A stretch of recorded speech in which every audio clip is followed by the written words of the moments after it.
Welcome to Market Catalysts. I'm Julie Hyman. We are 30 minutes into the U.S. trading day. Let's get to the three market catalysts we're watching this hour. First up, full trade coverage ahead as President Trump pushes out his tariff deadline. Plus, a look at market breadth as concentration risk grows on Wall Street with just a few key names driving stocks higher. And for today's investor playbook, we'll look at overlooked opportunities in artificial intelligence. All that and much more coming up on Catalysts.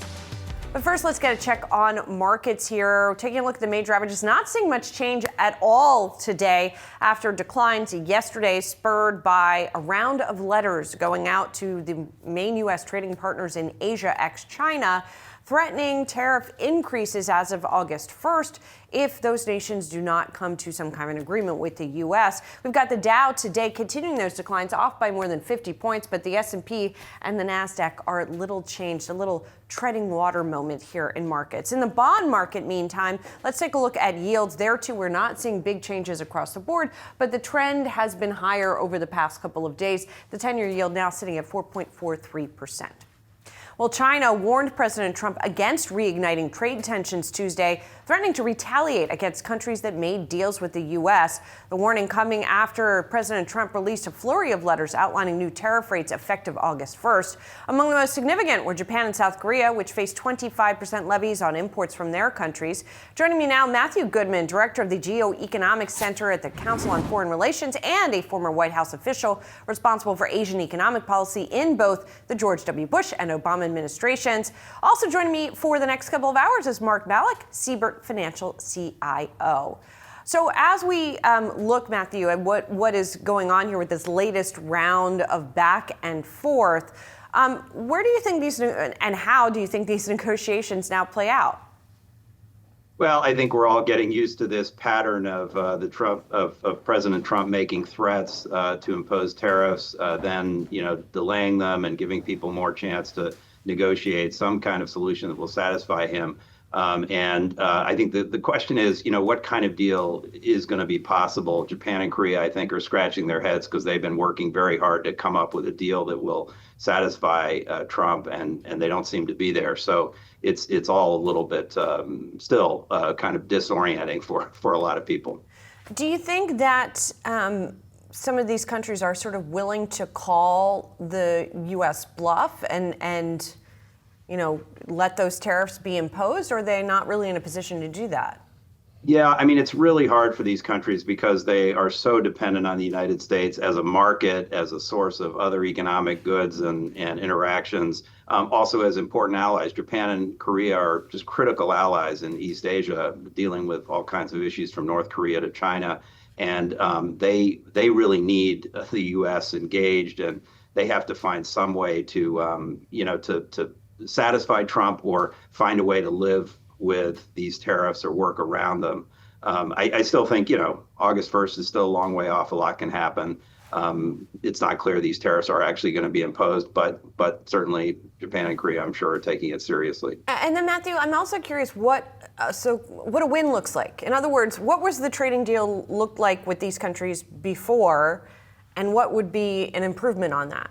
Yeah, this is, again, part of the mystery of all this. I mean, both Japan and Korea have trade agreements with the United States. The Korean one is actually embedded in law for over a decade now, and it basically, creates zero tariffs on most U.S. exports to Korea. Japan has a sort of less formal deal, but similarly has very low tariffs across the board. These countries have non-tariff barriers, particularly in the agriculture sector. That's been a long source of concern for President Trump and others here in Washington. And so I think, there would be potentially some kind of deal where these countries would address those non-tariff barriers.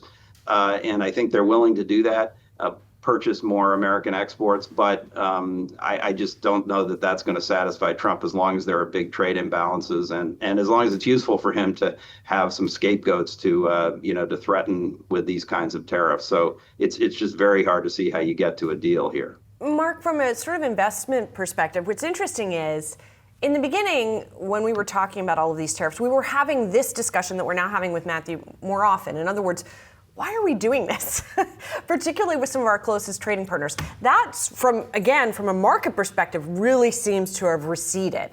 Why do you think that is, and why do you think markets have been so resilient? I mean, yes, we've had some declines yesterday, but on a relative basis, not like what we saw in the spring. Why do you think that is? Well, I think the market's factoring in a sort of a happy ending to this long, drawn-out negotiation. I think the market's getting used to what the metes and the bounds of a Trump deal craft look like. We've seen what the worst-case scenario was earlier in the year when we assumed the worst for everybody. Now we're sort of zeroing in on something that might be a little bit better. I think that both parties, that the U.S. and the counterparties, all benefit from stronger trade deals. So there's an incentive on both sides to sort of meet in the middle. The big question for me still remains is, can the administration get all these deals done by August 1st? It seems like it's a logistical challenge, if not a negotiating one. Matthew, what would be your answer to that question?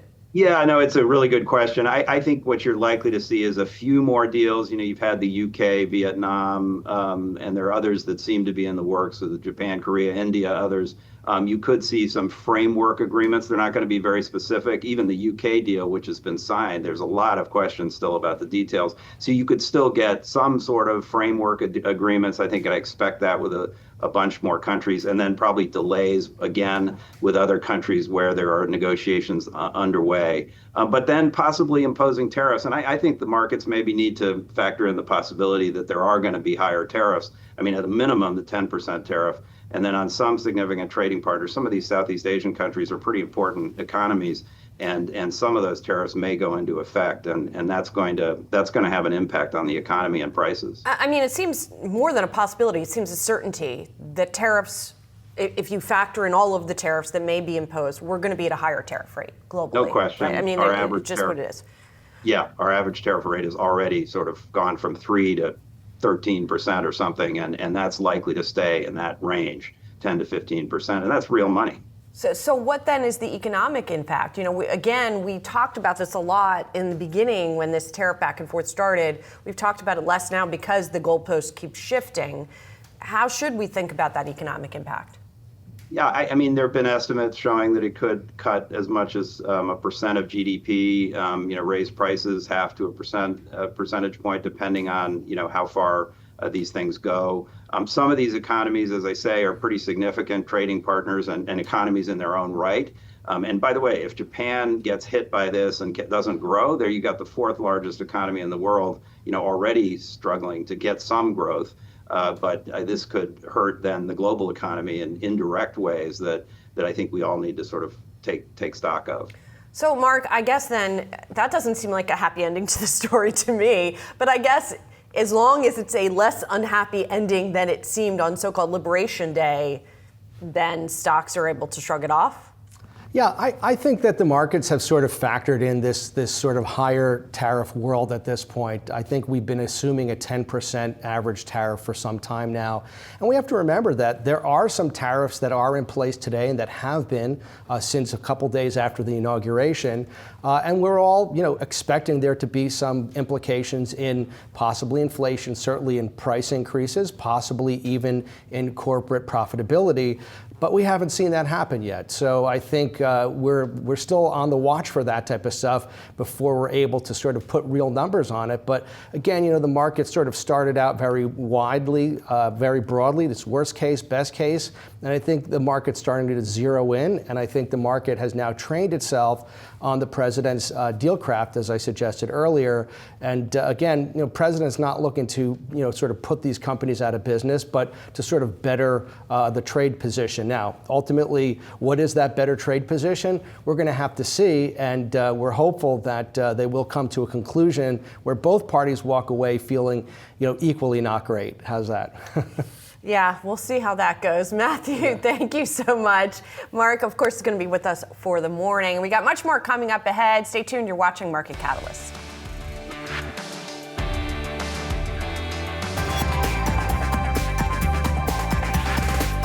Now time for some of today's trending tickers. We're watching Uber, IBM, and Hershey.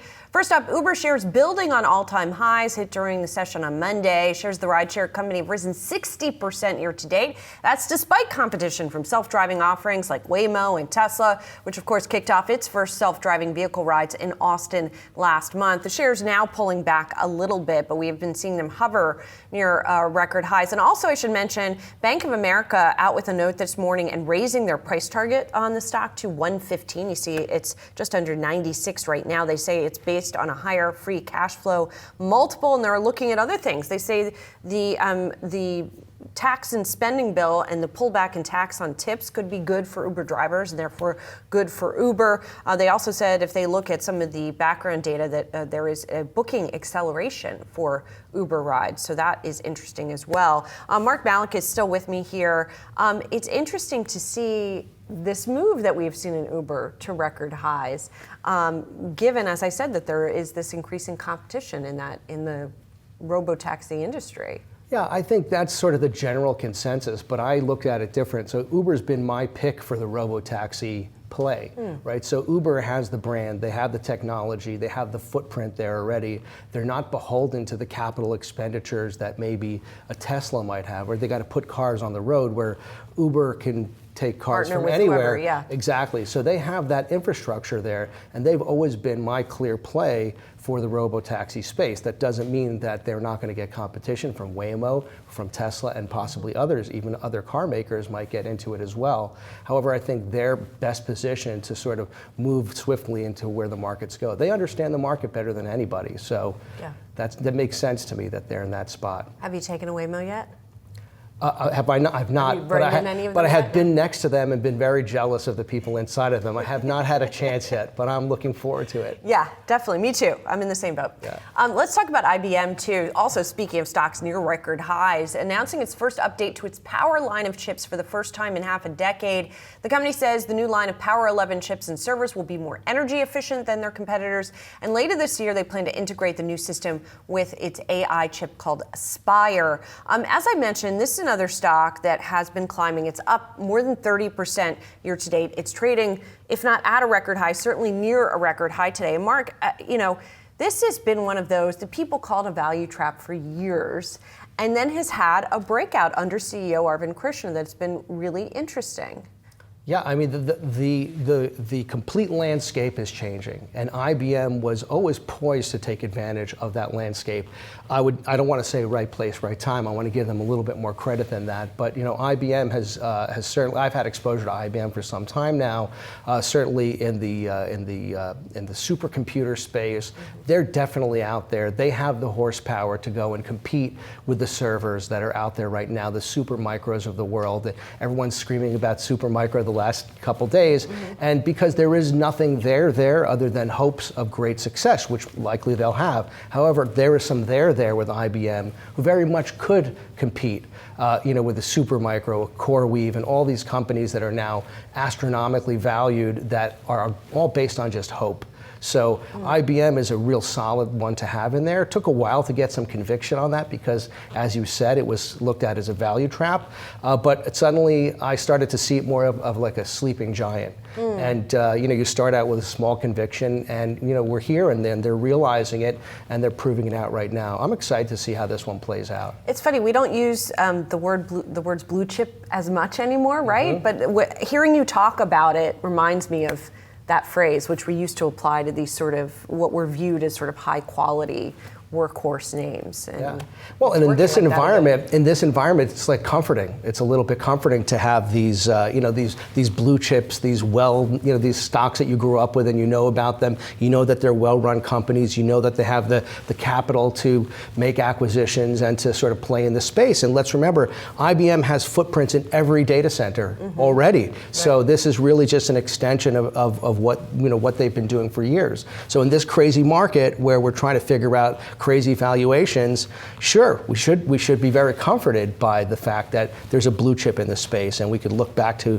those names that we all loved. Right. All right, let's talk about another name that we love, or at least we love their products for sure. Hershey confirming it's going to have a new chief executive officer come August. That's Kirk Tanner. He's currently CEO of Wendy's. Tanner will depart Wendy's on July 18th ahead of taking the position at Hershey. CFO Ken Cook will take over as interim CEO of Wendy's as that fast food company searches for a permanent replacement. All of this because Hershey's CEO Michelle Buck is set to step down, I believe, next year. You can see Hershey shares a little bit lower as we got this. The stock is not much changed year to date. It's up about 1.5%, or actually that might have been wiped out by today's declines here. The shares have just kind of plugged along. And what do you make of both Hershey and sort of consumer staples more broadly, Mark?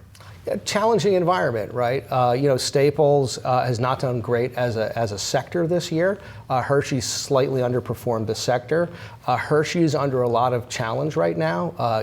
Input costs are going up, right? It is very sensitive to its input costs, and of course, demand is not what it used to be. And I don't know if you can blame it on the GLP-1s, but tastes of consumers are changing, right? We see it more broadly in the industry with alcoholic beverages and so on and so forth.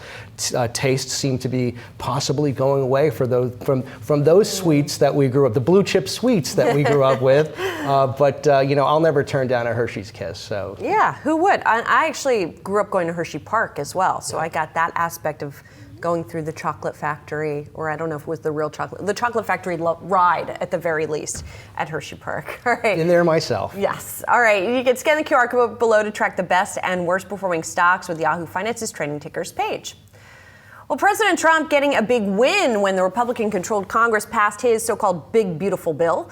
The new tax law may give the president several bragging points, fulfilling a few campaign promises like in eliminating income tax on tips and overtime pay. But there are also some key risks that the policies present for the president. Joining us now, Yahoo Finance senior columnist Rick Newman. And Rick, good to see you. We previously talked about that this was a win for the president, right? You and I have talked about that before. Now you're looking on the other side of the equation and some of those risks. So lay them out for us. Well, this bill starts out pretty unpopular. I mean, some polls show Americans almost 2-1 against the bill. And let's be honest, most people are never going to know all the details of the bill, but they certainly will know that there's something in there about tax cuts affecting incomes and also possible health care cuts. So when this actually starts to work its way through to the economy, I mean, one of the things that's likely to happen, is we are going to see healthcare cuts that are going to result in people losing healthcare coverage. By some estimates, we'll have 16 million additional Americans uninsured during the next decade. And you can't hide that. You can't paper over it. And this is already starting to play out in some states where there are rural hospitals at risk of closing. So in some sense, it doesn't really matter whether those hospitals, let's say they do it, a few of them do end up closing. Did the law cause that to happen or not? I don't think it really matters, because voters are going to say, wait, well, Trump cut Medicaid and he cut some other health care subsidies, and I see hospitals closing, so Trump must have caused this. So one thing Trump has done with this bill is he has basically created a blame magnet. So when voters see things going wrong during the next couple of years, many of them are going to say, oh, this must be because of that big tax cut bill that did all these other things. It's Trump's fault. Rick, it's really interesting, and I want to bring Mark into this discussion as well, because what we've been hearing a lot of economists and market participants say over the past couple of days, or at least I've heard them sort of lean more into the stimulative effects of the bill and focus less on the potential downsides of the bill. Mark, what do you think that is about? Is it just that economically market participants are seeing this as more of a net benefit?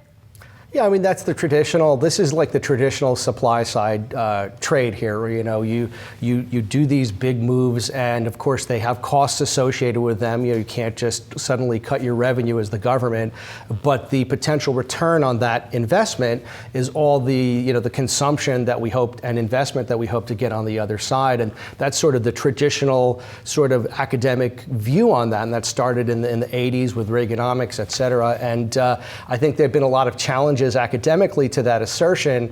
However, at the end of the day, most people will see changes in their paychecks at the end of the day, and regardless of what we hear, in the press, in the media, I think people will see more money in their paychecks, and I think they will spend it. Now, whether the net effect is positive on the economy or not, that remains to be seen, but this certainly could be viewed as stimulative, which is why probably we're focused so heavily on the stimulative. That's very real versus a more sort of nebulous view of what is the, what's the impact going to be on the deficit? What is the deficit impacting on my pocket? That sort of thing. So, real dollars and real pockets of where people spend that money on those Hershey Kisses. Well, or maybe the sad truth also, Rick. If I can just jump in, there's a problem with that, which is that these are not new tax cuts. This is just an extension of tax cuts that are already there. Almost all of these are just preventing these tax cuts from expiring. So it's not new stimulus. I mean, if it's new stimulus, I mean, we would be seeing, some sort of big jump in financial markets or whatever part of the market would benefit. So voters are actually not going to see much of a change in their paycheck. And just for reference, after the 2017 tax cuts went into effect, that actually did cut taxes for about 2/3 of Americans. But the biggest tax cuts, of course, were at the top. Most Americans said they didn't even notice a difference because the tax changes were so small. So, so we're not going to have tax hikes. That's a good part of it. But from a public awareness perspective, most people aren't going to notice any change in their income. Well, and Rick, I also just wanted to acknowledge, maybe I'm oversimplifying, but what you talked about in terms of potential negative impacts, people being removed from health insurance rolls, Medicaid rolls, et cetera, in many cases, those folks are not stock owners, right? They're not market participants necessarily. They don't have 401ks. So sometimes that's part of the reason why you do get this sort of disconnect between voter unhappiness and the market still going up, because it doesn't affect people who are stock market owners in the same way. Right, and so I'm sort of talking about the popularity of this bill and the political ramifications. If there are market ramifications, they should be happening right now, or actually they should have already happened. I mean, as we know, markets try to front run all these types of policy changes. I mean, I don't know that, so, we've had stock market is modestly up this year. The U.S. market is actually trailing many overseas markets. I don't know that there's much of a pop there. So again, voters are not, we can't parse this too precisely because, voters are not going to know exactly the cause and effect. The Trump tax bill did this and now I have an extra $17 in my weekly paycheck. Right. Voters are going to say, do I feel better off under Trump or do I feel worse off under Trump? And Trump has now, this is his signature piece of legislation.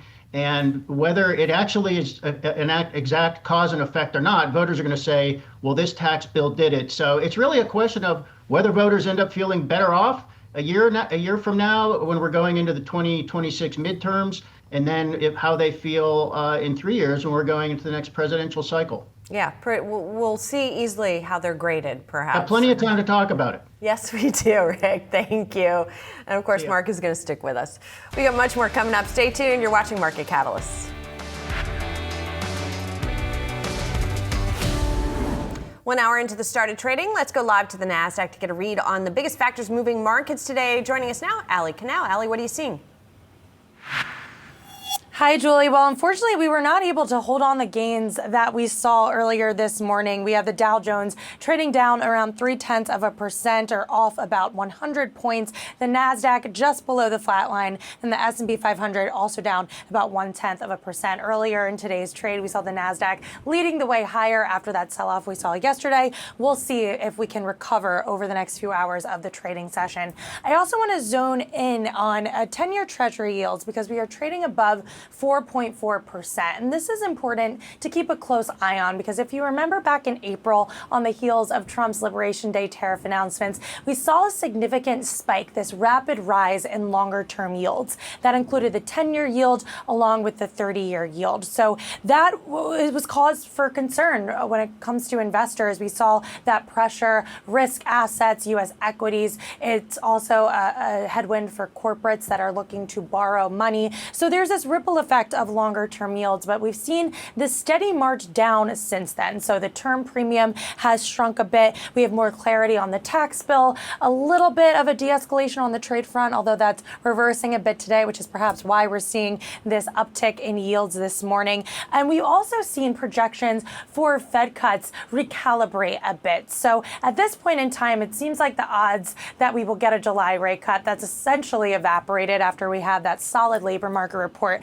last week. But markets are still pricing in a cut for July, for September. But the big thing to point out is whether or not we're getting cuts for good news or bad news. Morgan Stanley was out with a note, and they said that we shouldn't expect any cuts this year. Economist Michael Gapin talked about the immigration side of the equation, saying that Trump's immigration policies, that's going to keep the unemployment rate artificially low as job losses continue. So when we talk about potential cracks underneath the surface of the labor market, that's one of those. So just something to keep an eye on as we wade through the summer. I think in August, we're going to hear from Jerome Powell at Jackson Hole. We could see some fireworks depending on what he says there. And it's a reality that investors have to accept if we're in this higher for longer environment for the time being. So just a few things I'm keeping an eye on. But again, we're seeing stocks not do so well in mid-morning trade at the moment. Julie? Yep, just sort of plugging along. Allie, thank you. Time now for Investor Playbook. Big tech mixed today after leading losses in Monday's sell-off. But with growing concentration risk in the sector, what are some overlooked opportunities within tech and artificial intelligence? Joining us now, Brad Newman, Alger Director of Market Strategy, and Mark Malik, of course, is still with us. So, Brad, as we look at the AI trade, right? I mean, obviously, we are not in a mature part of the cycle yet, but it feels like we've been talking about it now for a while. So is it harder to find new opportunities there? Well, I think you and I have been talking about AI for several years now, and at Alger, we don't think it's mature. In fact, you call it a trade, and I understand some people look at it that way. We think of it as a really long-term investment. Actually, it's probably the greatest single theme we've seen in our careers, and we've been doing growth investing for over 60 years. So, I think the initial trade, so to speak, was AI enablers. So we think about AI investments in two buckets, enablers and adopters. Enablers are kind of building out the infrastructure for artificial intelligence, kind of think everything that goes into the data center, plus, around the edges. And adopters are the companies that are using artificial intelligence to make their products or services more attractive to customers or make their businesses more efficient. So it started with kind of large AI enablers, and I think now you're beginning to see some of the mid-size AI enablers doing very well in the marketplace, and I think it is beginning to filter down to AI adopters, and I think that will be kind of the next leg of the investment. Yeah, I mean, I've heard some people quote the number that only 5% of companies have really taken in and adopted generative AI specifically. So it seems like there's a lot more runway on the adoption side. But I guess let's first talk about some of the enablers that you think have not yet been recognized or bid up on the sort of mid and small cap side. Well, Alger, I mentioned, we've been investing in growth for over 60 years, and we've never been overweight power and utilities until now.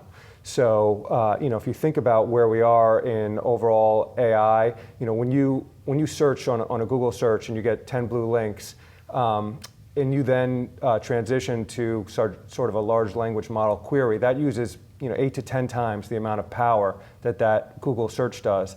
And then if you think about going to kind of a reasoning query, that's maybe 50 to 100 times the power usage. And then ultimately, I think we're all going to use agentic AI, which is AI going out and doing stuff for us, like booking a travel reservation, actually crawling the web and doing stuff for us. And that could be 1,000 times the power usage. So we're very early, we think, in the power consumption stage of this. So there are a lot of independent power producers. One of them is Talon Energy that we like a lot. They generate power from nuclear and natural gas. And these data centers that are being built all over the country and the world, although the U.S. is the leader, they want long-term reliable energy. And so they're willing to sign long-term power agreements. And that's good for these independent power producers for two reasons. One, it's more certainty of the cash flows. And two, it's much higher rates than they're used to getting on the wholesale market. Yeah, Mark, I want to bring you into this. Is this also, I mean, everybody's looking at AI, obviously. How are you attacking that theme? Yeah, very similarly. We started with the usual suspects, and we still love the usual suspects. We still think that there's plenty of opportunity and growth in those companies, but we're definitely pushing out to the edges as well, looking at the power companies, power generation. Problem with those, a lot of them, they're very expensive, and it's very hard to sort of wrap your head around it. And we have exposure to it, but with lower conviction per se. And interestingly, what's been sort of getting into the conversation now is natural gas and pipelines and things like that. And so whether that plays out or not, I'm not really sure, but it just shows that there is, desperation amongst us trying to find out, can we go further down the tree and see if we can get to the roots of these, but we're always on the search as well. I mean, it's a tremendous opportunity still, but where to get in? Well, and Brad, the valuation thing brings me to another pick of yours, which is AppLovin. Because the stock is up 300% over the past year, and I'm just looking at the PE, the forward PE, something like 47. I mean, that's pretty rich if you're just entering now. Would you recommend people get into that one still? Yeah, actually, we think expectations are pretty low here. So by the way, think about NVIDIA. NVIDIA may have looked rich in the past, but the earnings growth has been so incredible that it's supported the stock price gains. Similar story with AppLovin. They are a marketing platform. In 4 years, they took 40% market share of the gaming market. And now they're getting into e-commerce. And so that market is wide open to them. So there's a potential for very significant earnings growth. And so, Alger's made kind of a long career or history on investing in stocks that may appear expensive, but because of their earnings growth actually comes to manifest that the stock returns are pretty good. All right, Brad, got to leave it there. Thank you so much. Appreciate it. Mark's going to stick with us here. And coming up, a peek into the market outperformer Jabil. And is the market rally too narrow? We'll discuss. Stay tuned.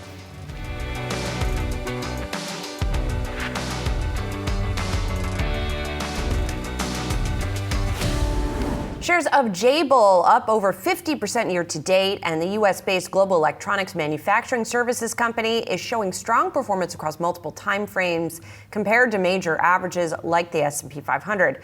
We are looking into the why behind the high for Jabil. I spoke with Matt Crowley, the executive vice president of global business units at the company, and we discussed how it is driving growth for next-generation AI systems. Traditionally, we've probably been viewed as a company that puts together a bag of parts, but in actuality, we've expanded our capabilities dramatically. So I mentioned transceivers. We made an investment to bring in silicon photonic capabilities, which is effectively the transmission of data via light. It's got a much lower latency and it requires less power. And so having that core capability will set us up for success and adding much more value over time as things like co-packaged optics become a more standard technology. At the same time, inside of the data center, whereas previously all data centers were cooled with air, they're now being cooled with liquid. So having capabilities, understanding how to move liquid throughout the data center, cool chips with liquid versus air, that's a capability that adds value well beyond putting together and assembling a server. And so we really feel like we've done a good job of bringing on capabilities that add more value for customers, and I think you're seeing that in our results. As I mentioned, you saw that big growth year over year in this infrastructure business. If my math is right, it's about 40% plus, 44% of overall revenue last quarter. And you guys gave a projection that for the full fiscal year, that revenue will be $8.5 billion, which will be up 50%. You're also putting some money into the manufacturing capacity now as a result of this, a $500 million investment in the southeastern U.S. over the next several years. Is your constraint at this point capacity? In other words, do you have more demand than you're able to keep up with at this stage? We do have a significant amount of demand. Regardless of that, we would still build incremental capacity because One of the biggest value props of doing business with Jabil in this market is that we are a U.S. domiciled, U.S. manufacturing company. And a number of our competitors with similar capabilities are Taiwanese or Chinese. And so as you think about AI, where it's going, the importance of AI, sovereign cloud, being and having a U.S. manufacturing partner that can help protect the IP that comes along with this technology, as well as the know-how, the process knowledge, it's incredibly important. We feel like the demand is going to just continue to grow.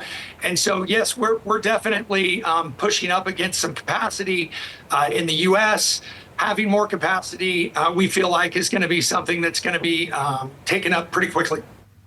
Now, while Jabil is outperforming the S&P 500 so far this year, fewer stocks are actually setting new highs along with the benchmark index. It's potentially a bad sign for traders concerned about the market's increasing concentration in big tech and a lack of breadth. Shares of big tech companies have powered the market's rebound since April's tariff-related dip. But if you look at data compiled by Oppenheimer, it shows the number of companies making new highs outpaced those making new lows by 88. A difference of 100 or less while the S&P 500 broke out. It's typically been followed by below average returns for the benchmark over the following year. So there you're looking at those 52-week highs minus 52-week lows. Yes, it's an inflection a little bit higher, but compared with some of the past periods, it's not been very high. Mark Malik is still with me here. So how much do you pay attention to those kinds of market internals, and are you concerned about that at all? Well, I pay attention to them for sure.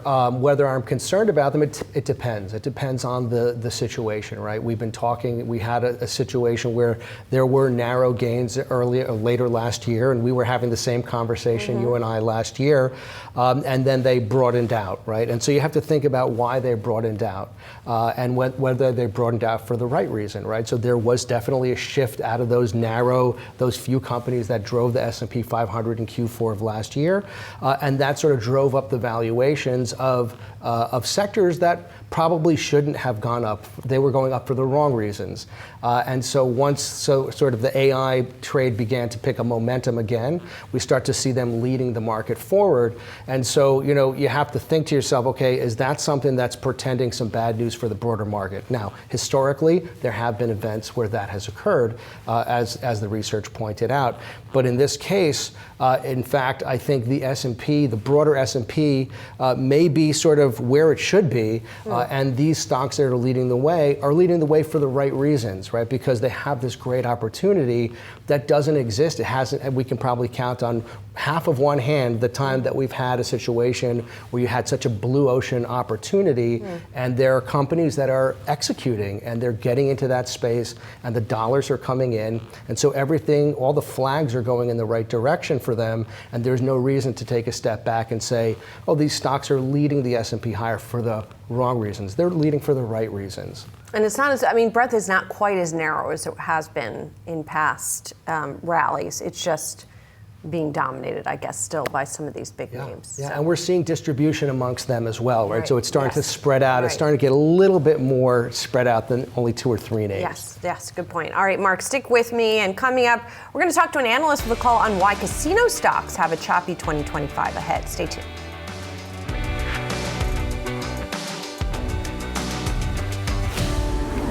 Goldman Sachs initiated coverage of gaming stocks with a buy rating for Wynn and Caesars, neutral rating for Las Vegas Sands, and a sell rating for MGM Resorts. The analyst citing a choppy landscape for gaming stocks for the rest of 2025. One of the analysts behind the note is Lizzie Dove, Goldman Sachs Global Investment Research Vice President, and she's joining us now. Lizzie, thanks for being here. Thank you for having me. Happy to be here. So it's interesting when you look at the broader sort of consumer spending and leisure environment as it relates to casinos on sort of the high macro level. How are you thinking about those trends? It has definitely been choppy for casinos more broadly. If you look at Vegas, there's a real bifurcation, which I think is interesting. The lower to mid-end has been performing not as well, the leisure side of things particularly, but the higher end, where Wynn has most exposure to, has been going well. What's interesting, though, if you look at regional casinos, which is more of that drive-to leisure consumer, those trends have really been accelerating over the last couple of months, and so there's been a real bifurcation between the two. And is that latter category to do with if people are worried about the economy, worried about spending, Also with gas prices lower, maybe they're not going to fly to Vegas, but they're going to drive to their local casino? Exactly. We think it represents a bit of a trade down there because, to your point, maybe they don't want to spend hundreds of dollars flying to Vegas, having to buy the hotel. But if there's a casino, less than an hour from their home, and that's, a great way to spend an evening, that is definitely something that we've been seeing. And that's shown by the number of visitors, which is increasing to regional casinos, not the spend per visitor. So it really is a volume story. I want to get to the stock you don't like before we get to Wynn. I want to talk about MGM for a minute and why you think that one is not as well positioned versus some of those competitors. Does it have to do with that geographic exposure, or are there other elements here? There's other elements is what I would say. So they do have more of that lower to mid-end exposure, which has been where there's been a little bit of choppiness amongst the data. But the key for MGM, why we have a more cautious view, is they are going through a huge capex cycle. They are spending upwards of $5 billion on a Japan project, which won't open until 2030. So in the meantime, cash flow conversion is coming down. We think there's going to be pressure onto buybacks. And so we do see merit to that project. We think it'll be great, but not until 5 to 6 years when it opens. And investors aren't patient for that. And in the near term, you have the choppiness of Vegas and cash flow coming down. And so that really is the basis of our view. And then I guess on the flip side, you have Wynn, which has invested, but it's closer to the finish line, I guess, or a near-term finish line. It's going to be opening a new project in 2027. What is that project, and why are you optimistic about it? It's a great point. It is the single most interesting thing in gaming right now that I think is being overlooked by investors. So Wynn is opening the first ever casino in the UAE. That is coming just in less than 18 months' time in the first quarter of 2027. There aren't going to be any gaming competitors in the UAE. They'll have a 4 to 5 year runway, and there is a huge target market for it. The number of tourists that visit Dubai every single year is about 14 million. So there's a real large target market there. It's double that of Singapore. And so we think it's really exciting and currently not being priced in. Why do you think that is? Why do you think investors are not sort of paying more attention to that? I think with gaming, they tend to be a shorter term time horizon. And so if you look over the next 12 months, that is really the focus. What is happening in Vegas? What is happening in regionals? What is happening in Macau too? But as we get closer to this being just a year out, we're 6 months from it being 1 year out, that's when I really think it will start to matter. There's also going to be an investor day later this year that can put some more numbers behind it. And so I think that's when it's going to start being tangible. And then, Lizzie, the other buy-rated stock here is Caesars. That's more of a Las Vegas itself play. What do you like there, and certainly versus some of the other Las Vegas-based competitors? So as I said with Vegas, there's this bifurcation. And I think what's interesting with Caesars is that if you look at convention and business attendance, that's still doing really well. That's growing double digits. And Caesar has the biggest exposure to that in the first half of 2026. There's several conferences that only appear every 3 years. Those are happening in the first half of 2026. And one of them is right on Caesar's doorstep in the hotel itself. And so we think there's an inflection point at Vegas. But more importantly, Caesar's is in a capex harvesting mode. Their cash flow is about to inflect to over $4 billion over the next 3 years cumulatively. And so what has been a very levered stock, it's high 5 times right now, has a pathway to being under 4 times over the next few years, which we think is really going to be key. Lizzie, thanks so much for joining us. Really appreciate it. Thank you. Coming up, we got full market coverage ahead in the second hour of Market Catalyst. Don't go anywhere.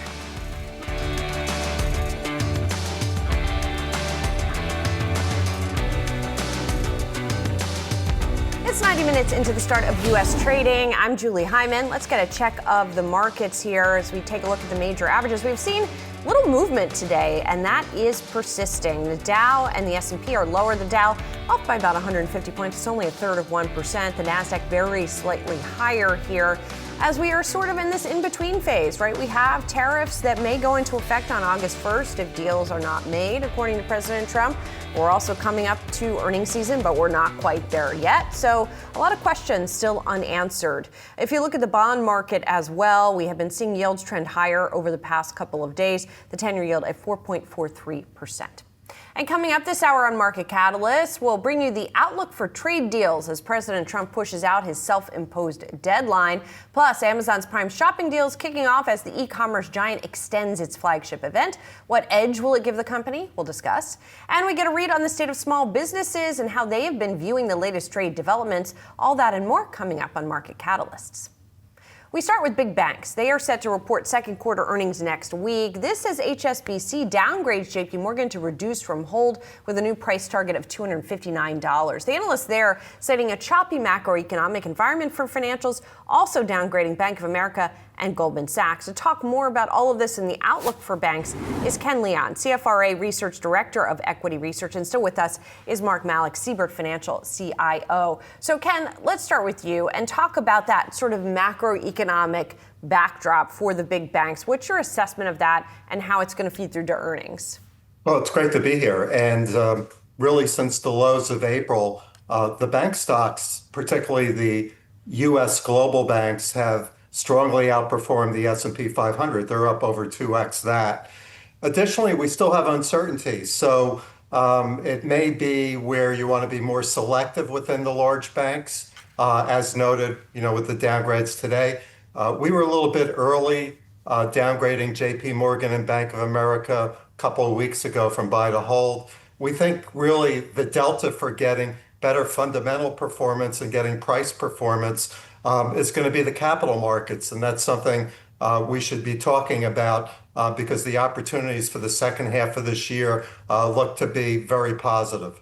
All right, so let's talk about that because we have had sort of a freeze in deal making, right? Or at least a very tepid deal-making environment. So what gives you the confidence that we're going to see that perk up? And is that something that we're going to hear from these bank execs on conference calls?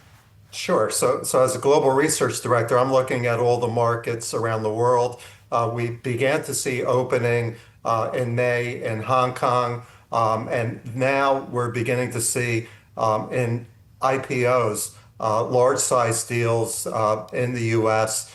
We're additionally beginning to see mergers and acquisitions take place. That comes from two areas. One, of course, is corporates, but the other is from the private equity firms that need an exit on their funds where they own companies. They have about $2 trillion of companies that have to be monetized. The last 2 years hasn't been a good exit ramp for M&A or IPO for the private equity firms, but it's happening. Additionally, rates aren't going higher. They're likely to be going lower. We see up to 4 rate cuts over the next 12 months. And we also will have a much more constructive public policy and regulation, not only from the Fed, but from other agencies that's going to suggest that it's a good time to invest. All this leads, I think, to strong performance and outlook, which we're going to hear from the banks next week. So if capital markets is the delta that's going to determine the second half of the year here, are there individual banks that you think are especially well positioned in those capital markets and in investment banking? Well, there are. So I told you what we downgraded, but the ones that we still like are Goldman Sachs, Morgan Stanley. It's a tough call. Your first question was about the economy. The general economy may be slowing in the second half of that year, but maybe not the capital markets. Additionally, rates could come down, which impacts net interest income. For the JP Morgans, the Bank of America's, that's 60% of their total revenue. Goldman Sachs, Morgan Stanley, it's under 20%. So it's more as the non-interest income or transaction fees for these banks are going to be going higher, not lower in the second half of this year. Mark, I want to bring you into this because I know you own some of the banks here. How are you seeing that set up into earnings into the second half of the year? Especially given, yes, some of the banks are pulling back today, but many of them are still near records or near multi-year highs. Yeah, well, we agree with what Ken's assertions are. I mean, this has been our thesis for the better part of a year.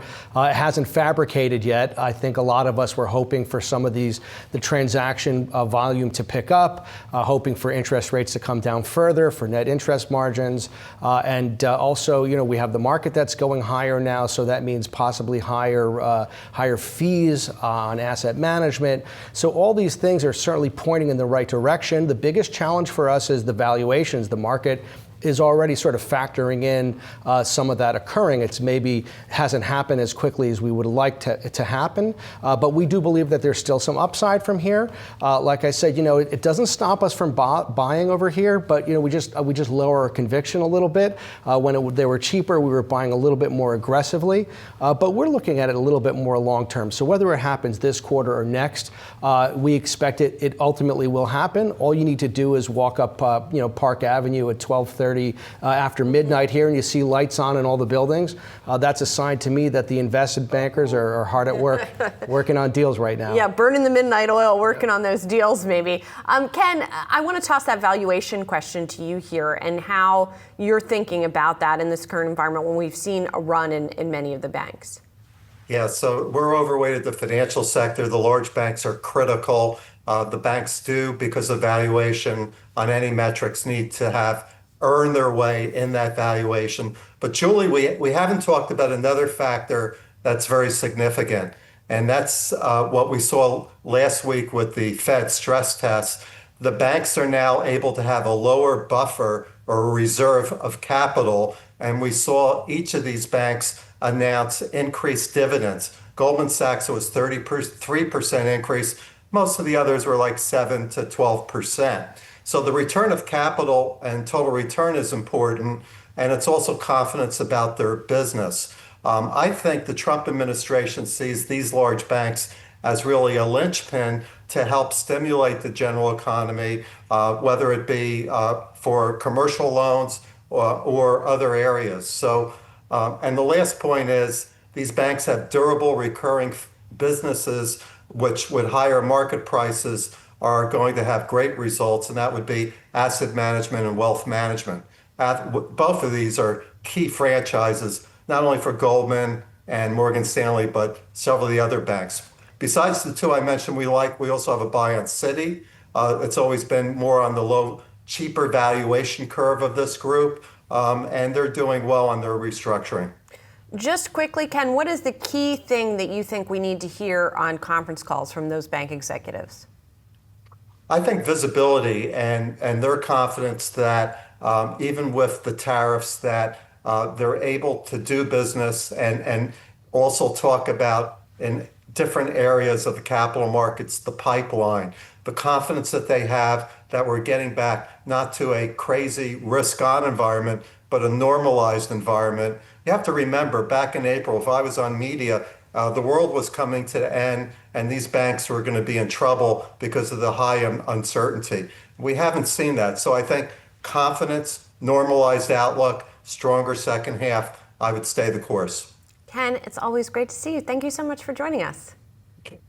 And Mark, of course, is sticking around. Coming up, we got the latest read on small business sentiment.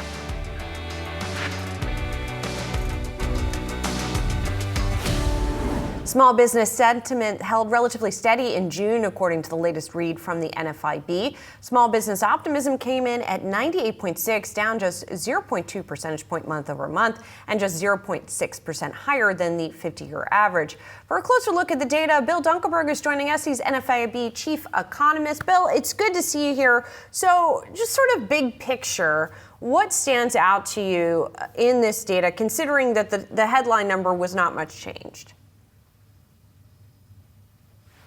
Well, there are a number of aspects. One is I'm surprised the index was that good given the level of uncertainty. We have an uncertainty index that is very high, and it's around 90, and it averages 65 over the last 50 years. So uncertainty is very high, and yet the optimism is hanging in there at our long-term average of 98. So I was happy to see that it didn't take a dive. Why do you think that is?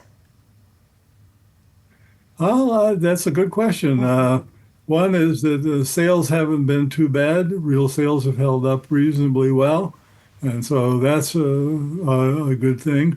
One of the drivers of the index this month was an improvement in profitability. Well, there's nothing to make you happier than having profits going up. So that was certainly helpful on that side as well.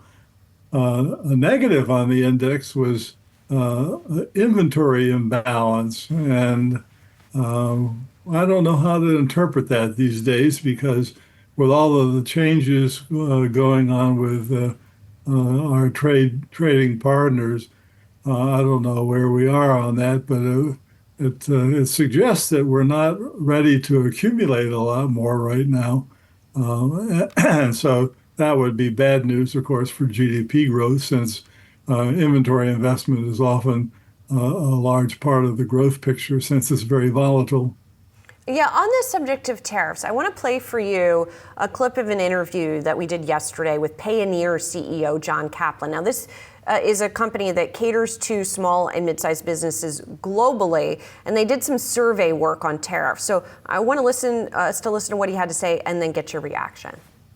34% of international SMBs very concerned about the tariffs, 36% of U.S. SMBs concerned. So it's interesting, the U.S. business owners more concerned about the tariff environment than the international entrepreneurs. Most U.S. SMBs don't export. International SMBs start exporting from day one. And one of the things that John suggested is that maybe some of the international small businesses are changing where they export to, they're adapting to the tariffs. Were there any sort of tariff-specific questions in the survey that you guys do, or how do you sort of read through the lines to see how businesses are thinking about it? Yeah, well, we don't have any tariff-specific questions yet, although we'll probably do special studies on that starting now. But it is true that virtually none of the small businesses in the U.S. that we check with, and NFIB's got over 300,000 member firms, and we take random samples of them to ask these questions. Virtually 1 or 2% at most export anything. However, on the importing side, everybody's importing stuff one way or another, indirectly or directly. So that'll be the key driver for what they sense about what's happening with all these changes. Bill, I want to ask you about hiring also, because I know that the assessment of labor quality in the survey was at 16%, which is unchanged. But are you getting the sense that these small businesses are hiring either because they're seeing demand or they're finding enough quality people to hire? What's your sort of assessment there? Well, we ask them every month about the quality of their applicants, and that's been the number one problem many times in the past. Is really the applicants are unqualified. So most recently, we found that about 80% of those who tried to hire or hired said that they had few or no qualified applicants for the positions that they had open. And we have a lot of open positions. Job openings are very high historically. We have a lot of reason to hire. Of course, they're especially high in construction and manufacturing and transportation. But we've got a lot of opportunities for somebody to go to work. But finding people who are qualified for the positions, meaning sometimes only that they dress reasonably well and can speak in a common way of speaking so we can understand them. That happens to be a major problem. Bill, thanks so much for joining us. Appreciate it. Oh, my pleasure. Thank you very much. Take care. We got much more markets action coming up. You're watching Market Catalysts.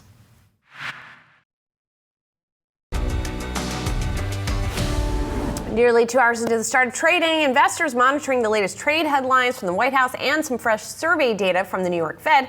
Let's go live to the NASDAQ for more. Our own Allie Canal is standing by. Hi, Allie.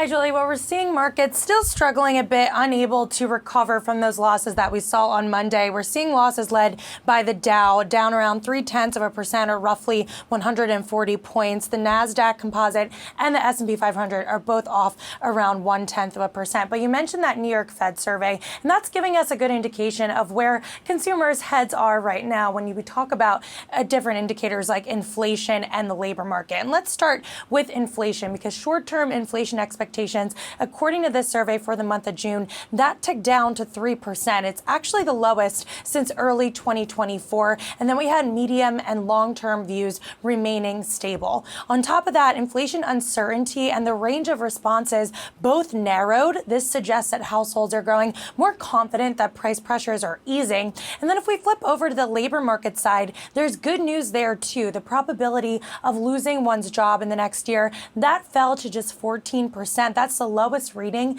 in over 6 months. And while wage growth expectations pulled back slightly, households seem to be feeling more secure in their roles. And one sign of that is the share of people saying that they're likely to leave their job voluntarily. That rose during the month of June. So overall, cooler inflation expectations, improving job security, and a slightly more optimistic consumer. And this is on par with what we've seen over the past few weeks, the past months. When we talk about this improving sentiment data, that's becoming more aligned with what we've seen on the hard data side. That includes your inflation reports, your labor market reports, retail sales.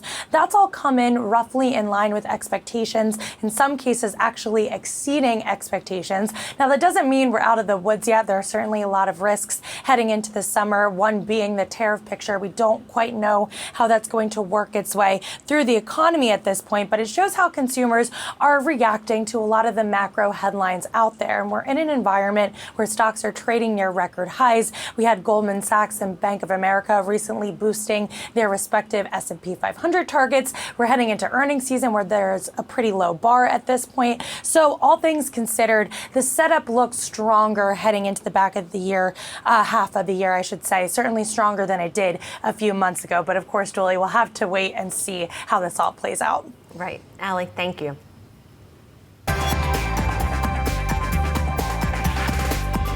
Now time for some of today's trending tickers. We're watching SoFi, DJT, and Honeywell. First up, SoFi announcing it is adding new private markets funds that will allow retail clients to invest in private companies like SpaceX and OpenAI. The minimum contribution to those new funds will be just $10. Compare that to the $25,000 you would need to invest in SoFi's current private market funds. The move comes amid greater demand for private company investment. So Mark Malik still with me here. So I think there's sort of two threads we can pull on. There is this increased demand and access to private markets, and then there's what's going on with SoFi. Let's take the SoFi part of this first, because the stock is trading at a record high now. It's up more than 30% this year. And this is not by far the first new product it's unveiled this year. It's been coming out with a pretty steady cadence. What role do you think SoFi specifically and fintech more broadly should have in people's portfolios? Yeah, very interesting. All right, so first of all, they have to do these types of things in order to stay relevant, to maintain those valuations, right? Because it's somewhat of a commodity market that a lot of us are in, and they're looking at better ways to service their clients, certainly in the venue that they serve their clients in, which is the digital world. That said, investing in private companies for average investors is one of the targets that everyone in the industry has. I can't tell you a single day that we don't get call-ins and requests for, can I invest in SpaceX or whatever, and expecting it to be a ticker symbol, but realizing that it's still a private company. And of course, these are not private placements, so that's also very, very attractive, right? Very minimum, barrier to entry for these. So this is great for SoFi, and I think they're trying to lead the industry, and then the industry is going to have to follow them on this one. This is a good one. And it's also interesting because we've seen not just the SoFis of the world or Robinhoods of the world offering these types of products. Even on Yahoo Finance now, you can track private company valuations. You have the Blackstones of the world, our parent company Apollos of the world, trying to turn more towards retail and sort of increase visibility in offerings. What do individual investors need to know about private company investments, in your view, versus public company investments? Yeah, they're tough. We try to when we do get this when we do get clients interested in this, and historically there were difficult types of investments where you could get individual investors into these private investments, but they have very little visibility into these companies. And the same goes for the ones that are investing in these funds. You still have very little visibility in these companies unless you're a very large shareholder. So you don't know if their earnings are improving, or if they're getting better. All these things that we take for granted when we own public companies, we can't monitor those types of things. Of course, you have the issue of liquidity depending on how you invest in these companies. In a lot of cases, they're not very liquid, these types of investments. So bad things can be happening. You don't know about it. If you do know about it, you might have a hard time getting out. So generally speaking, these are very difficult for your average retail investor. But the opportunities now in the private market seem to be fantastic, right? And people want to get a hold of those before they come out in the public. Yeah, well, and a lot of these are name brands now, or at least name brands here that we talk about quite a bit. Speaking of name brands, let's talk about another one. Trump Media and Technology Group, DJT. It's pushing again into cryptocurrency further. The firm filing for an ETF called the Crypto Blue Chip Fund would hold a number of digital assets, including Bitcoin, Ether, and Solana, among others. This is the company's third crypto-based ETF filing. Mark, we were talking about blue chip stocks earlier. This is a very different situation. And obviously, we have seen both this company and the sort of Trump family businesses more broadly pushing more into crypto. It seems like it has benefited the stock, but I don't know that you would touch this as an investor. It's a difficult one because if you look at we're basically talking about assets, right? They're investing in assets, and what you're seeing in a lot of cases is you're seeing a premium to net asset value some of these funds are trading at. And so you're wondering, why are you paying a premium? So if you have $1 worth of an asset that's liquid and you're paying $1.25 for it, you have to question that in a lot of cases. Now, I understand that you will pay, maybe you'll pay a premium for a great manager or something like that, knowing how much of each of these cryptos to buy or whatnot. But it's very, very hard to justify. It's hard to have a thesis out there. Look, if you want exposure to crypto, there are ways to do it that are a little bit more transparent, so you can understand what it is that you're getting. And we usually look at those if we want to have exposure. We do have a little bit of exposure, but tempered exposure. Okay, fair enough. All right, and finally, we're going to talk about Honeywell. It says it's evaluating strategic alternatives for two of its businesses that serve the transportation and warehouse and logistics markets. Honeywell's getting ready for its planned three-way split into an aerospace, automation, and advanced materials units, expected to be completed in the second half of 2026. Now, the review of these two businesses, the company says, will potentially help simplify its portfolio ahead of that planned separation. So it's been so fascinating over the past couple of decades to watch these sort of what we used to call conglomerates, right? Big industrial companies sort of get bigger and then in some cases get smaller. We've had a number of splits here. How do you think about industrials as a category, and how exposed are you there? Yeah, so, as I was saying to you earlier off air, I probably am underexposed, and I kind of missed a little bit of the upswing in industrials, like probably a lot of people earlier this year when the rotation happened. However, we do own industrials, right, because there are ones that make sense for us to keep in our portfolio. I like to, look at it like a barbell type strategy where, you have some companies that are staid companies, you understand their businesses, they basically, behave well within their lanes, and that gives you the opportunity to take a little bit more of some flyer type activity on the other side of the barbell. Mm-hmm. Honeywell is one of these great companies. A lot of these older industrials, they have a lot of these great business lines. Again, as you said, it's probably a really good business school case study to see how these conglomerates got big, they got small, they got big, and now a lot of them are contracting again and trying to unlock that value with the stock trading here. It kind of makes sense. They're following path. A lot of their competitors have started to do that. Yeah, it's worked out well for the likes of GE, for example. Absolutely. Yeah. Absolutely. All right, and when it comes to trending tickers, you can scan the QR code below, to track the best and worst performing stocks with Yahoo Finance's trending tickers page.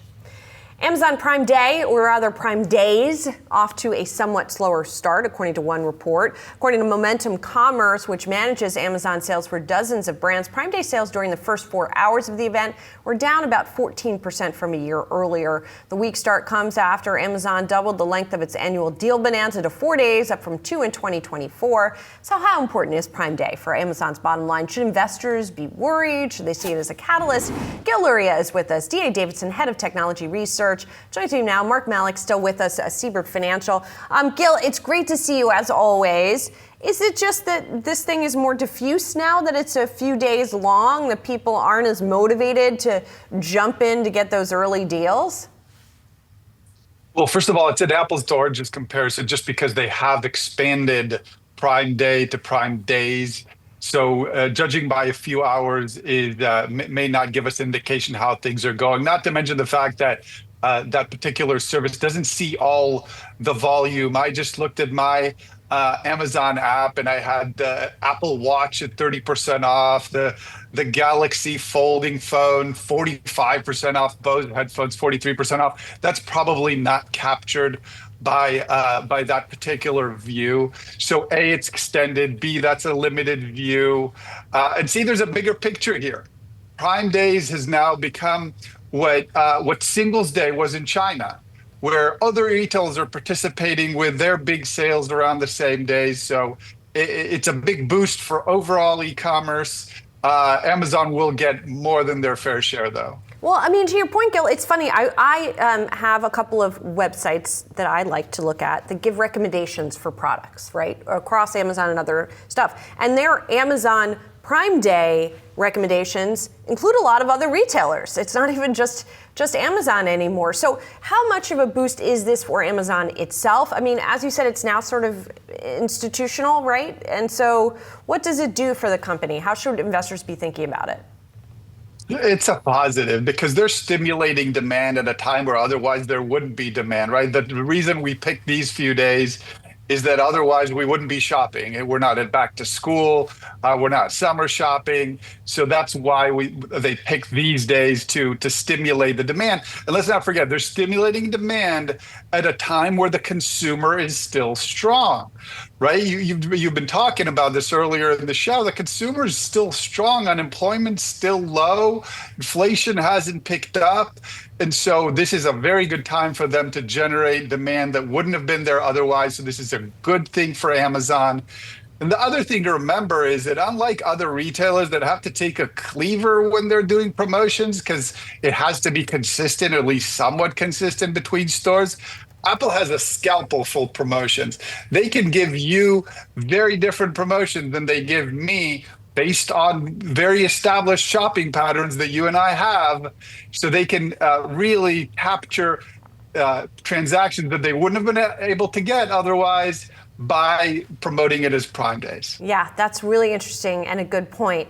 Although I want us to all get the same deal, so I don't know. Mark, do you guys own Amazon shares? And sort of, like many people, of course, I'm sure you're focused on AWS in addition to the e-commerce. So how, what's the value proposition for you, Mark, for an Amazon?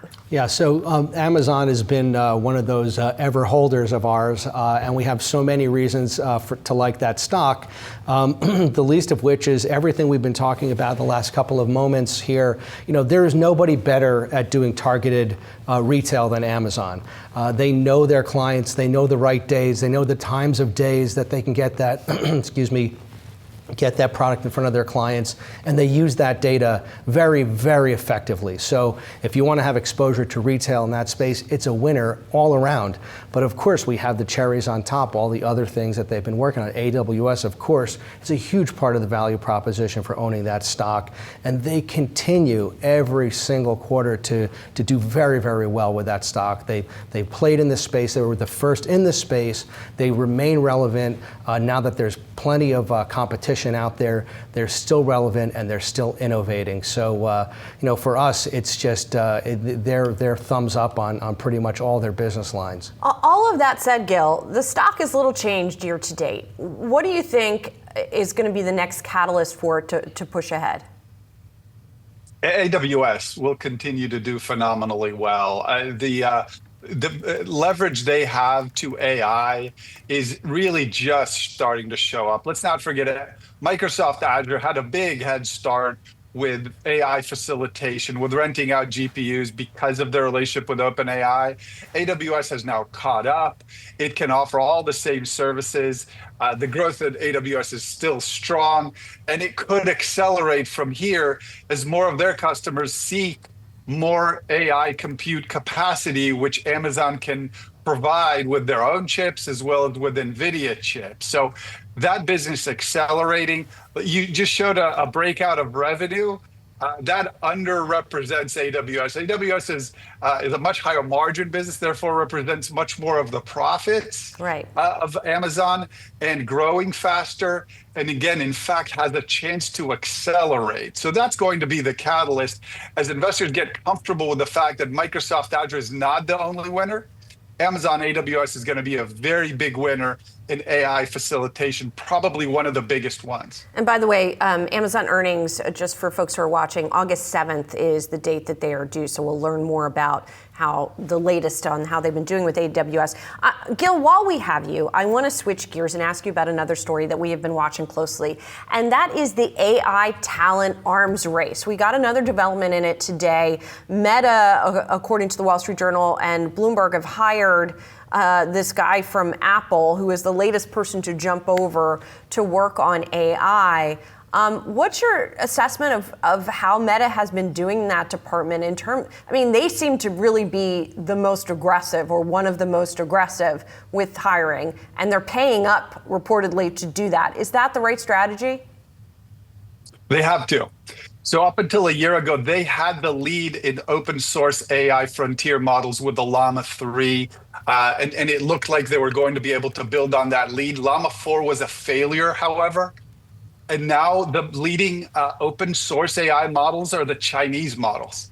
Meta can't allow that. They have to win in the AI model battle. It's an important platform that is critical to their strategy.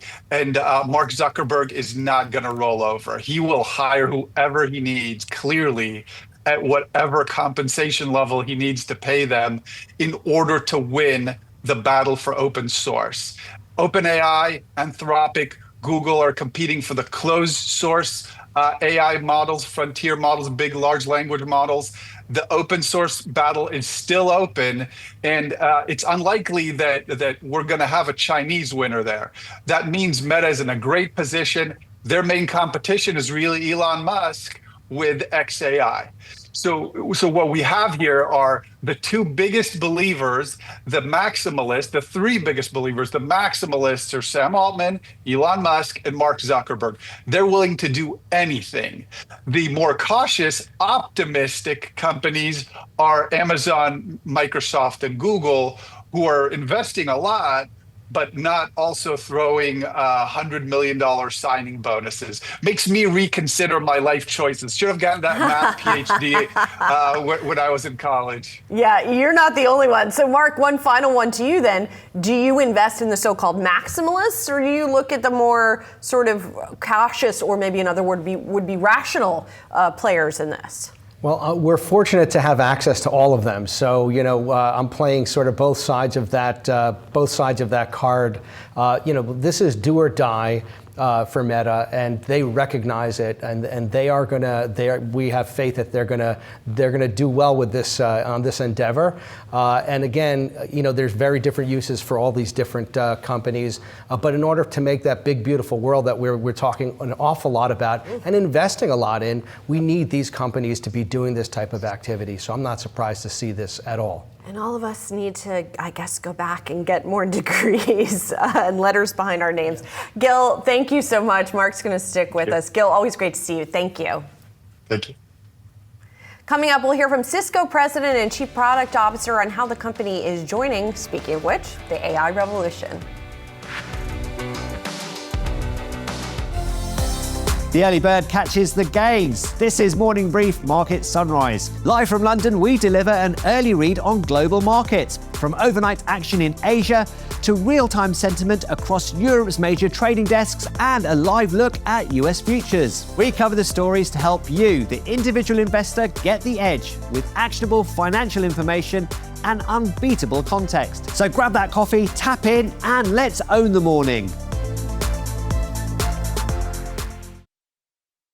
So we've been around for 40 years. We still power the internet and networks, but we are so much more than that now because we're also one of the world's largest cybersecurity companies in the world.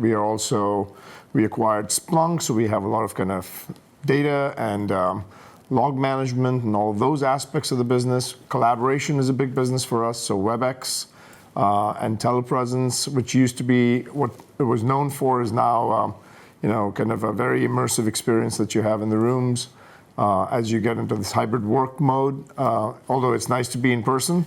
And so basically, Cisco has moved from being a hardware company to now being over 50% in software revenues.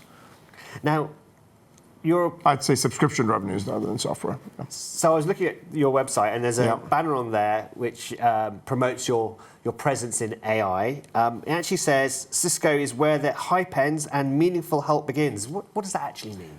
So it's probably worth taking a step back on what's happening in AI so that I can then give you what we're doing. So we are probably, Ramzan, going through one of the most consequential shifts in the history of humanity, and we are in the second phase of this AI movement. So the first phase was 2.5 years ago.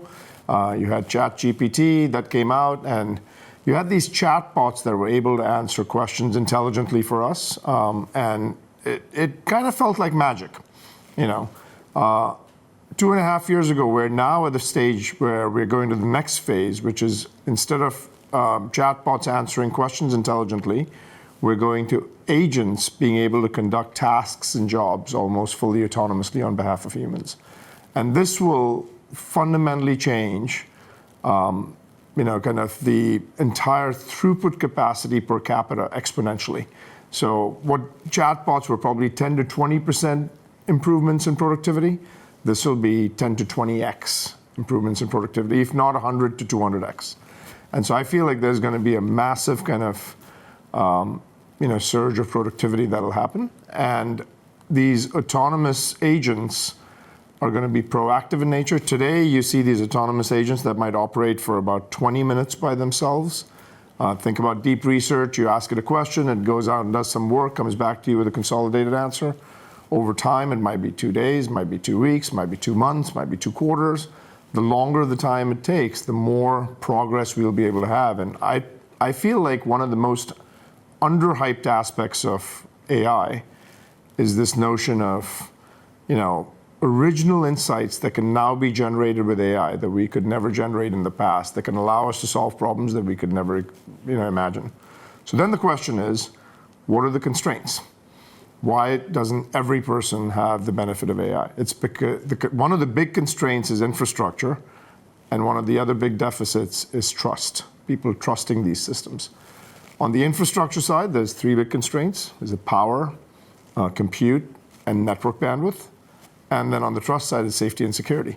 So if we get those pieces solved, we can really unlock AI, and that's what Cisco is in the business of doing, is providing high-scale infrastructure for the data center build-outs, as well as providing safety and security. So just want to delve into those numbers you gave. Are they your own estimates in terms Those are just estimates of what I think is going to end up happening. Those aren't, backed by any research or anything, but you could start to see and feel it, because if you have an agent that's going to be able to automate a workflow versus you asking a question and getting a productive answer back, there's going to be a meaningful kind of uplift in the throughput capacity per capita. So this is clearly your way of trying to, muscle in on the AI market. Do you think that will help you dominate AI going forward? I mean, there's a lot of competition out there, other companies who are trying to do the same thing, no? Well, so if you think about the where we are very unique is our networking friends don't really have a security platform, and our security friends don't really have a networking platform. So the fact that we've fused security into the fabric of the network really makes us very unique. The other thing is, when you start thinking about what is happening from these data center build-outs, the way I think about it is there's three big problems that we solve. The first problem we're solving is helping organizations build out AI-ready data centers, right? The second big problem, and that's where all the digital workers are going to live. Think of it that way. The second big problem is helping make sure that organizations can future-proof their workplaces. That workplace could be a campus, it could be a branch, it could be a home office, it could be a factory floor, it could be a store. Whatever those workplaces are, we want to make sure that we can actually equip those workplaces for high performance, low latency, high energy, kind of efficient energy consumption based networking and security. We're actually doing that, and the beauty is we've got the connectivity fabric to tie those together. So a human in a workplace can actually collaborate with an agent in a data center seamlessly, and all of that infrastructure should be resilient. Now, to your question, how are we unique? Scale is actually what makes us very unique. And the second piece is so I was just recently about, 3 weeks ago, so I was in the Middle East with the President of the United States, with the Saudi government, with the UAE government, and we met all the world leaders over there, and we're starting to see that there's massive data center build-outs happening in that region where you should expect Cisco to participate in that in a pretty meaningful way.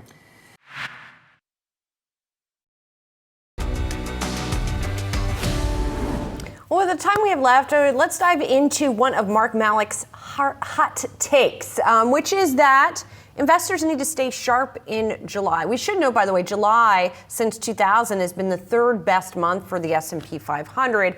As I've talked about with some previous guests, summer sort of has the reputation of being calm, but it's not always calm. And so why do investors need to stay sharp in July? And what does staying sharp even mean? Well, I mean, every July, there's a lot at stake in July, right? But again, it's maybe a seasonal thing. Maybe it's because the kids are home from school, people are going on vacations, people are just ready to take a breather after this half of the year. Earnings season starts later in the month or sort of middle of the month, so people sort of take a little bit of a step back. Certainly on the street, I think people are a little bit, I don't want to say less sharp, but people have their minds a little bit on the weekend and things like that. I know that sounds silly, but it's a reality, and it's one of those months where if you're not paying attention, you can get caught in the wrong direction. Now, this month, this July, is a particularly challenging one because we have so much at stake. We really are at a pivotal level here, right? You have markets, stocks right below highs. You have a waffling Fed. You have tariffs that are about to hit. We don't know if they're going to hit this month or next month or what they're going to look like. There's just so much right now at stake, and every even economic number that we get them every month. But in this month, we really have to pay attention, right? Because some of them have been changing direction. So I believe this July was one of those Julys that you really should be paying attention. Maybe take that vacation in August or maybe even September if you can get away. Okay, so just quickly then, you've alluded a couple of times to your barbell approach right now, strategically, given that backdrop. What's on either side of that barbell? Yeah, so I like to joke and say, every single day I like to be able to look at my screen and see something green.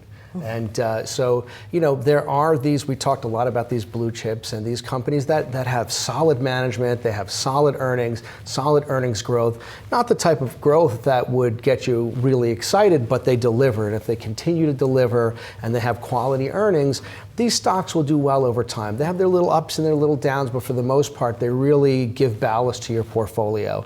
Now, interestingly, on the other side of the barbell, we have what we would call, let's say, these AI tech type companies. You would find pharmaceutical plays there, things that are a little bit more great growth opportunities, but but these type of growth opportunities, they don't come without volatility, right? And volatility works in both directions, right? So if it's working in your direction, that's fabulous. But when it's not, it's very painful. And when it's not, you have that other side of the barbell.